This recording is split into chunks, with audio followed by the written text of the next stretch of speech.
Ya Rasulullah, beri ulun satu amalan yang bila ulun gawi ulun masuk surga. Kan nyamannya. Tapi Nabi kita dengan rahmatnya beliau jawab, ini satu aja amalannya bila pian jaga pian masuk surga dari mulut Nabi. Apa?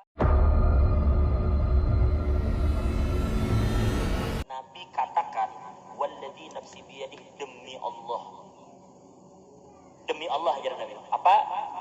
Ujar Nabi, la taqumus sa'ah, tidak akan terjadi kiamat. Kiamat tidak akan terjadi terkecuali tanda-tandanya telah muncul. Kiamat tidak akan terjadi kecuali tandanya muncul. Nah, berarti tanda itu Allah beri ke kita. Apa di antara tanda kiamat? Ujar Nabi, la taqumus sa'ah hatta yazharal fuhsy wat tafahush. Tidak akan terjadi kiamat sampai masyarakat sudah terbiasa berkata-kata dan bersikap dengan sikap yang tidak pantas. Pencabulan di mana-mana. Perselingkuhan jadi berita setiap hari. Perkosaan di mana-mana. Sampai orang tuh berlangganan sapos demi menunggui berita perkosaan aja. Kadang-kadang. Pokoknya setiap hari ada kisah bunga mawar melati. Ya kasihan aja bang, bila bunga mawar pasti korban pemerkosaan bila di koran itu kada harap juga kita. Kasihannya si bunga. Pilihnya korban berarti sebut saja bunga aja. Nanti kita kalau. Jadi berita perkosaan, perselingkuhan, cabul, pencabulan dan segala macam itu terjadi sehari-hari. Itu menjadi tanda bahwa kiamat sudah tidak lama lagi. Itu tanda yang Allah beri. Supaya kita bersiap-siap. Kiamat itu ada spontan. Allah menunaikan janjinya. Wa ja'alna li kulli syai'in sababa. Jadi satu apa tadi? Bizuhuril fuhsy wat tafahush. Yaitu ketika hal orang terbiasa mengucapkan dan bersikap dengan kalimat-kalimat tidak pantas. Sedikit-sedikit baru bang, titik. Paham kan? Sedikit yang kesal ikam nih dasar bang, titik itu kita sensor. Kemudian dasar di kami titik. Gitu. Ini kalimat-kalimat tidak pantas kan? Tetapi terkeluar di dalam keseharian kita. Itu tanda sebenarnya. Itu satu. Itu kan bisa dihindari memang. Jadi kita yang menjaga diri masing-masing. Dua. Yang kedua ujar Nabi su'ul jiwar. Itu atopnya hatta yazhara su'ul jiwar. Yaitu mulai bermunculan tetangga-tetangga yang bersikap buruk kepada tetangganya. Itu mulai muncul saat ini, pian hati-hati. Dulu lobakung ini sama kayak lok bahu. Ulun ingat lagi ulun kekanakan. Di jalan Jakarta tuh bahari kadang ada ujar abah ulun bahari jalan Jakarta itu bahari wadah orang begarit. Cari pelandung kasih ke situ, cari payau. Dulu pian tahu di lok bahu kalau ulun diisi tanah 20 kali 50. Haji Fuad diisi tanah 20 kali 50 orang bahari. Itu jarang mau rumah itu bersampuk dinding kada ada orang bahari. Jadi kadang orang bahari itu ulun membuang setengah meter, haji membuang setengah meter, kita jadikan paret. Orang bahari, pian paham lah banturan banyu, paham lah? Banturan banyu itu apa? Artinya air itu yang jatuh dari atap itu kada akan jatuh ke tanah tetangga. Saking orang dahulu itu menjaga hak jiran. Air yang jatuh dari atap ini kada mau gugur ke tanah tetangganya. Jauh sama sekali memindah patok. Orang wah ini wani mana mindah patok. Patok ulin itu dipindah. Dia jangan main-main. Kalau pindah mati masuk surga kena takalang ulin. Wani benar memindahi patok ulin. Ujar Habib Ismet Barokbah, kalau ikam jasirin mati, kira-kira masih ke tanah juga dikubur, jangan marabuti tanah orang. Namun kira-kira masih ke tanah juga buliknya. Jangan, kecuali pian mati ditanam di pohon. Pohon dibelah masuk situ nah, oke lah. Marabuti tanah orang ditanam ke tanah. Jangan main-main. Itu dua. Su'ul jiwar, lawan tetangga. Nih ibu-ibu, bocil. Dia yang ngantuk kibit. Perhatikan ibu-ibu. Di dalam hadis, suatu hari sahabat bertanya kepada Nabi, hadis ini riwayat Imam Hakim. Hadis ini pun sahih. Ujar sahabat, ya Rasulullah, dullani ala amalin idza amiltuhu dakhaltul jannah. Ya Rasulullah, beri saya satu amalan yang apabila amalan itu saya kerjakan, saya masuk surga. Ini pintarnya sahabat.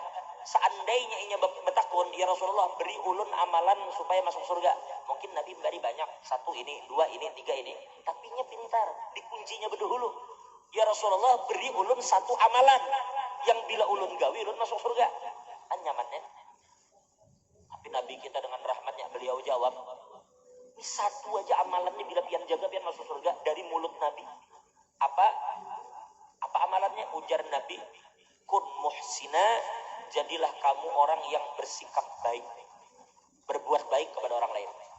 Lalu sahabat tadi tanya, ya Rasulullah, kaifa a'lamu anni muhsin? Ya Rasulullah, bagaimana ulun tahu bahwa ulun ini orang baik? Dijawab oleh Nabi, ujar Nabi, sal jiranah, tanya tetanggamu.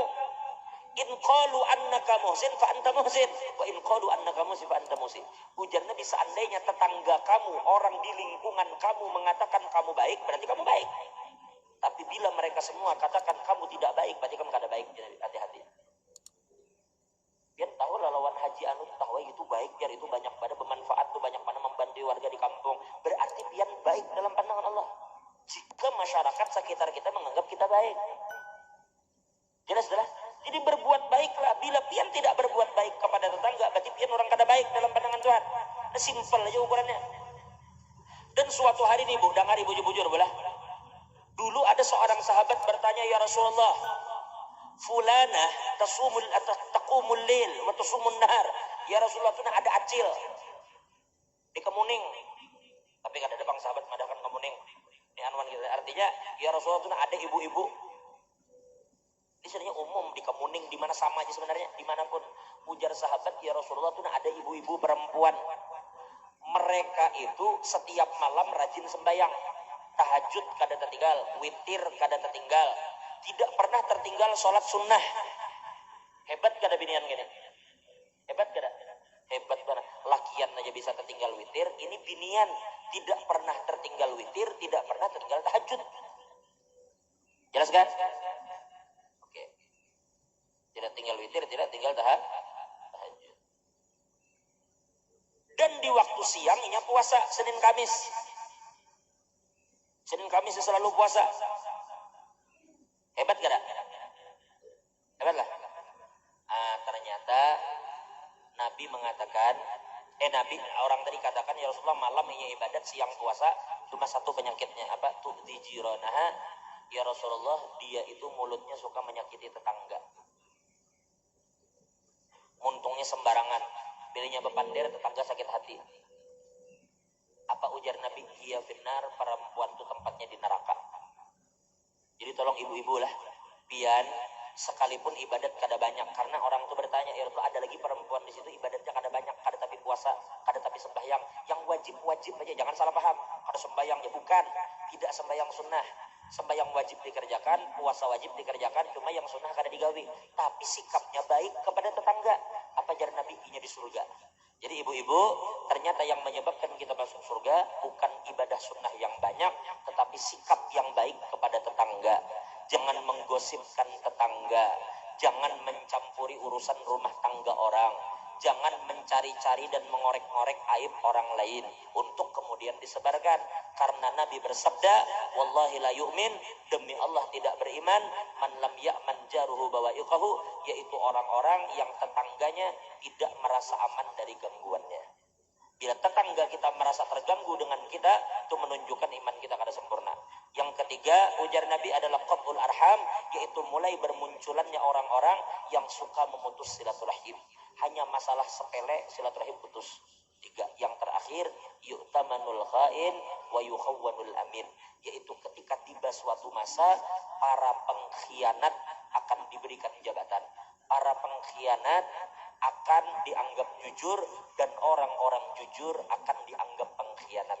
Itu adalah salah satu tanda dekatnya hari kiamat.